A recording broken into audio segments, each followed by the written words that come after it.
নমস্কার সমস্ত শ্রোতা বন্ধুকে আমার প্রচেষ্টায় স্বাগত। আজ নিয়ে এসেছি মানবেন্দু বন্দ্যোপাধ্যায়ের লেখা আমায় বাঁচান সম্পাদক মশাই।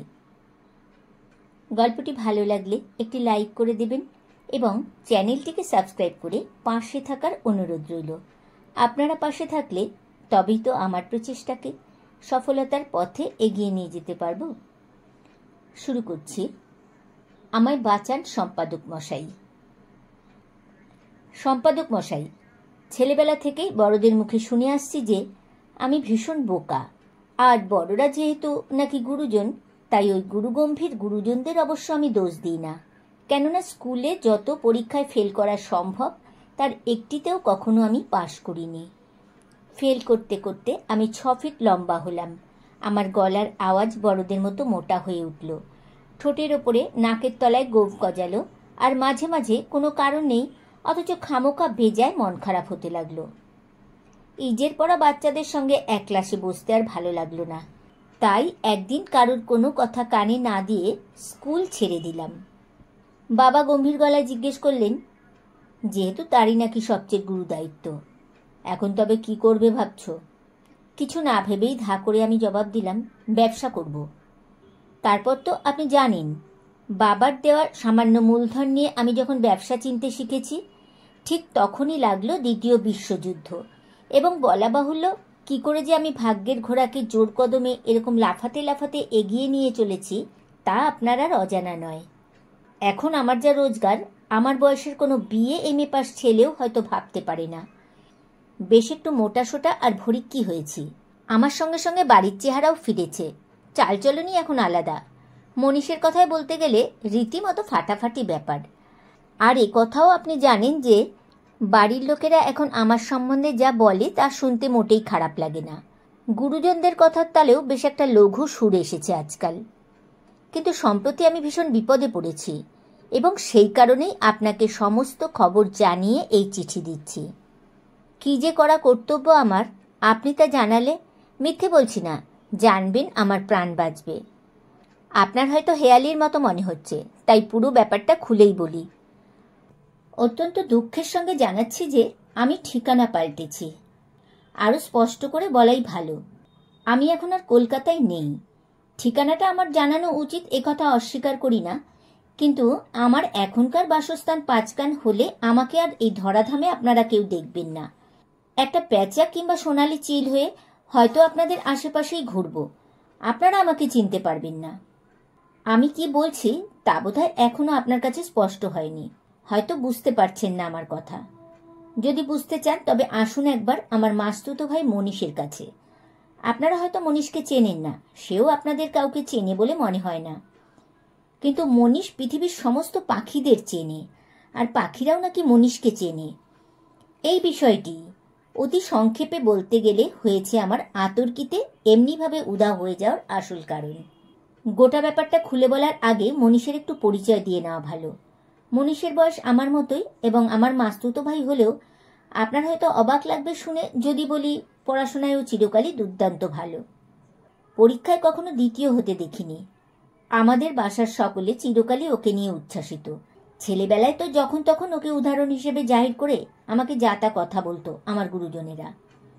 এহেন যে মনীষ, সে সম্প্রতি ডাক্তারি পাশ করে মাস কয়েক হলো ডাক্তারখানা খুলে বসেছে। প্রথম প্রথম উৎসাহ থাকলেও মাস তিনেকের মধ্যে যখন একটিও রুগী ওর হাতে মরতে এলো না, তখন থেকেই ওর উৎসাহে ভাটা পড়তে শুরু করেছিল। ও অবশ্য নিজের পাড়ায় ডাক্তারখানা খুলে বসেনি, কেননা ও তো আমার মতো বোকা নয়, এবং ওর চোখ কানও চিরকালই খোলামেলা থাকে। ও তো জানে যে গেও যোগী ভিক পায় না, যদি বা পায় কখনো সখনো, সে ভিক্ষায় পুষ্টির চাইতে বেশি থাকে। দুবেলা ক্ষিতীশের অবস্থা দেখছে তো। ক্ষিতীশ মনীষের আগে ডাক্তারি পাশ করেছে, পাড়াতেই ডাক্তারখানা খুলেছে। রুগী আসে তার বেশ, কিন্তু টাকা আসে না, পকেট থাকে গড়ের মাঠ। অমুক জ্যাঠা ডেকে নিয়ে যান ব্যস্ত সমস্ত হয়ে, শিগগিরই চলো হয়ে একবার ক্ষিতীশ, তোমার জ্যাঠাইমার শরীর বড় খারাপ। রুগী দেখা হয়, ওষুধ দেওয়া হয় রীতিমতো, আর অমুক জ্যাঠা পিঠ থাবড়ে বলে, এ তুমি তোমার ছেলের মতো, হে হে, তোমার বাবা আমার প্রাণের বন্ধু ছিল হে, একেবারে হরিহর আত্মা। ক্ষিতীশ শূন্য পকেটে হাত ঢুকিয়ে বাড়ি ফিরে আসে এবং ক্ষিতীশের হেন বিচ্ছিরি হাল দেখেই পাড়া থেকে অনেক দূরে ডাক্তারখানা খুলল মনীষ। বড় সড়ো রংচঙে একটা সাইনবোর্ড দিব্যি উৎসাহে টাঙালো, কিন্তু তবু তার রুগী আর আসে না। সকালে খবরের কাগজ পড়ে, পথের দিকে হাঁ করে চেয়ে বসে থাকে।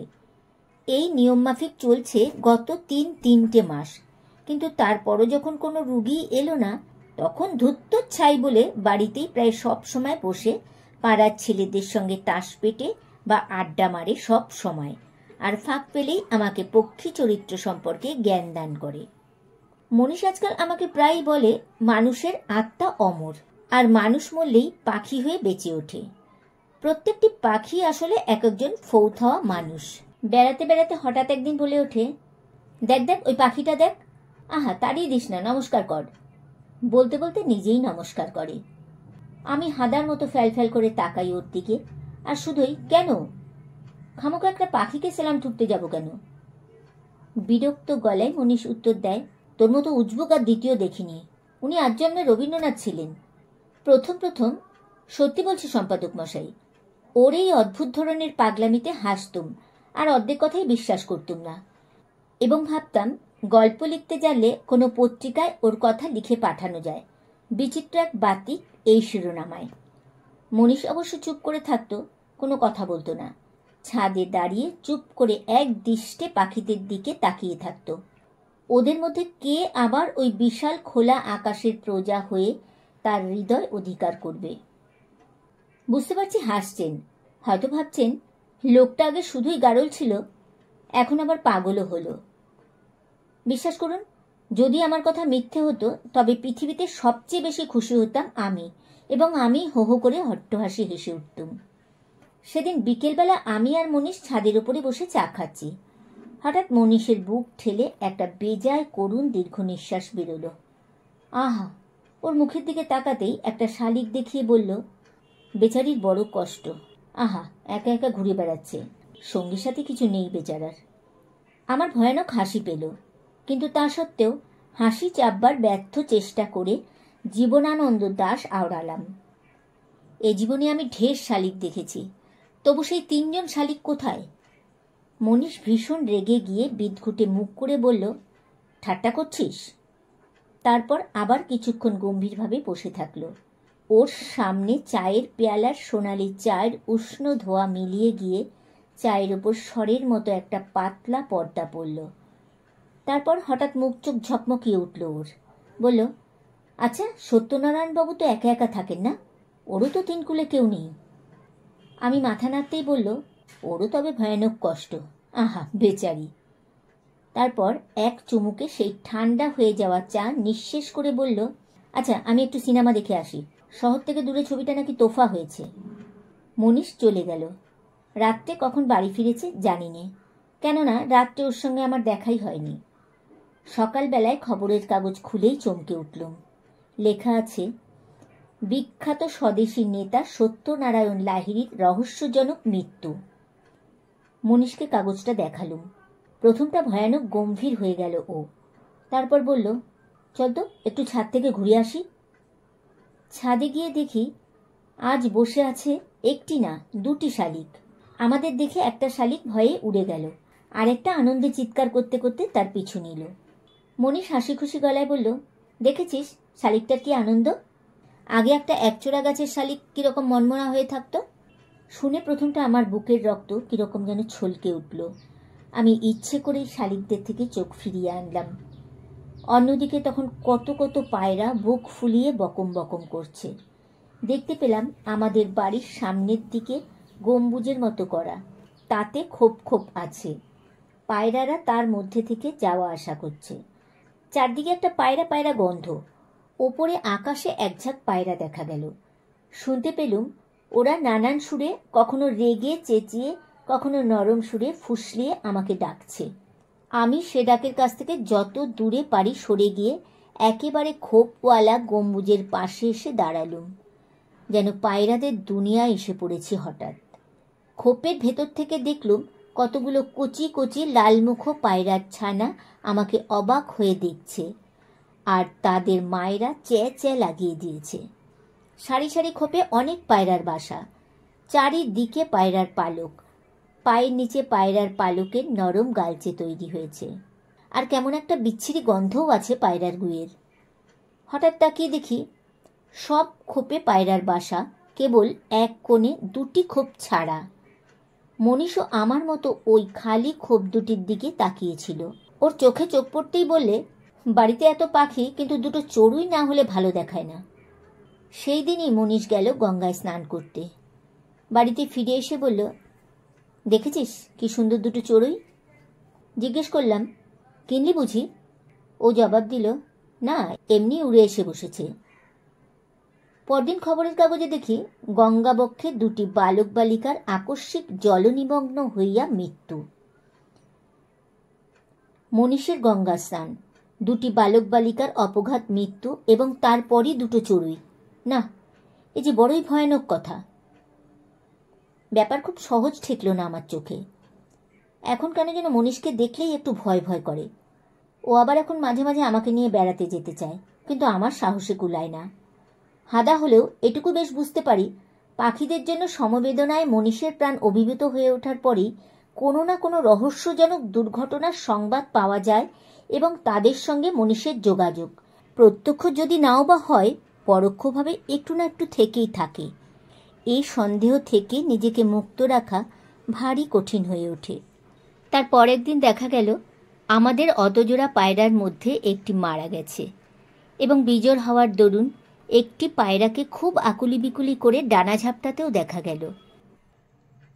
অবশ্য সত্যি বলতে কি, আমি পায়রা চরিত্র কিছু বুঝিনি। কোথাকার কোন নোয়া বন্যার সময় পায়রা উড়িয়েছিল, তাদেরই জাত ভাই ঘুঘুরা চড়ে বেড়ায় কারুর কারুর ভিটে। কোন কবি নাকি সব প্লাবনের মধ্যেই একটি পায়রাকে শোনেন। এসব উটকো অসংলগ্ন কথা ছাড়া কিছুই আমার জানা নেই পায়রাদের বিষয়ে। মনীষী আমাকে বার্তাটা দিলে, বললে, দেখছিস ওই পায়রাটার কি কষ্ট? সঙ্গে সঙ্গে আমার শরীরের ভেতর দিয়ে রক্ত চলাচল বন্ধ হয়ে গেল। কাল খবরের কাগজে কি দেখব ভেবেই শিউরে উঠলুম। যেমনভাবেই হোক, আজ মনীষকে আর বাইরে বেরোতে দেব না। সন্ধ্যের মুখোমুখি মনীষকে বাইরে যেতে দেখেই বললুম, মনীষ, আজ আর বাইরে যাসনি, চল লোক জোগাড় করে ব্রিজ খেলতে বসি। মনীষ বললে, আজ যে একটু বাইরে না গেলেই চলবে না, এবং আমাকে আর কোনো কথা বলার সুযোগ পর্যন্ত দিলে না। ও সাঁ করে চলে গেল। চলে গেল নয়, কেটে পড়লে বলাই যায়। পরদিন খবরের কাগজে প্রকাশ, বিখ্যাত দানবীর শিশির কুমার ভট্টাচার্যের রহস্যজনক আত্মহত্যা। ছুটে গেলাম ছাদে, দেখি আরেকটি নতুন পায়রা কোত্থেকে এসে ওই পায়রাদের সঙ্গে জুটেছে।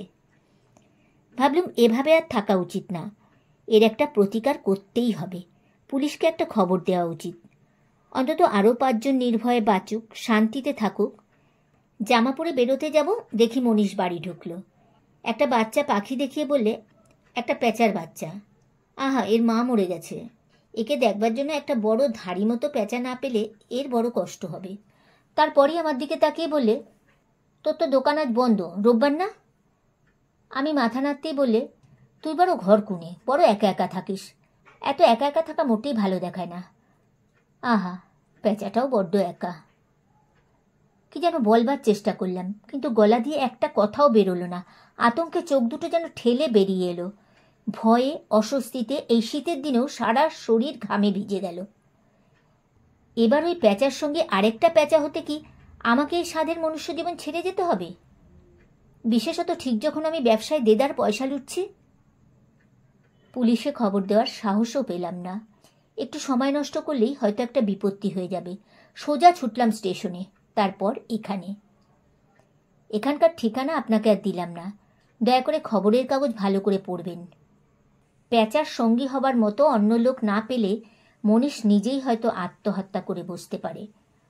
এই খবরটা কাগজে বেরোলেই রোমাঞ্চে প্রকাশ করবেন। এখন এই মফস্বলে ছোট্ট স্টেশনের ওয়েটিং রুমে বসে চিঠি লিখতে লিখতে জানলা দিয়ে সামনের হুইলারের স্টল দেখতে পাচ্ছি। সেখানে নাকি রোমাঞ্চ নিয়মিত আসে, প্রীতি ইত্যাদি। আশা করি আপনারা সকলেই কুশলে আছেন। ইতি।